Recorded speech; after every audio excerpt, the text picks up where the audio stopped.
大家好啊！今日係3月16號啦。今朝落雨嚇，落雨我哋農民咧出邊咧就冇做得工嘅，所以今日咧就揾好食嘅。嗱，呢啲係靚貨嚟嘅喎啊！如果近嘅粉絲朋友可以過嚟啲一杯啊！我同大家分享嘅環國寶果，大家就都要謹慎，知道未啊？0號刀咧就可以對口，但係我哋環國之後寶果之後我哋果期每一期都要加鹽免費去打，知道未啊？因為後邊嘅營養要跟上，冇係呢嘅果呢就容易偏細同埋尖篤啊！環國需謹慎啊！如果未壓花嘅朋友呢，就要揸緊時間壓啦嚇，該壓嘅就壓，該做咩工作就做咩工作。謝花之後，我哋再用個麗花使者去寶果調個鏡頭俾大家睇下我嘅荔枝而家咩情況啊！今日落水就整靚嘢食啦。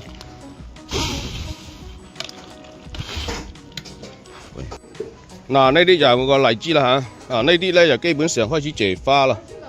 呢啲咧就未得寶果啊，等到佢完全黑絲再去寶果，因為全然90%謝花啦，我哋都可以去寶果，但係要加稀酵座，知道未？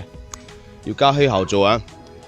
未備好麗花使者嘅朋友就要揸緊時間備好啦嚇。一包麗花使者係兌水1000斤嘅。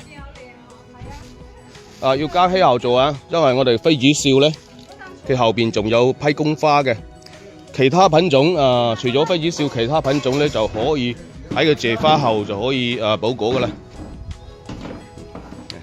準備開飲啦，祝大家身體健康。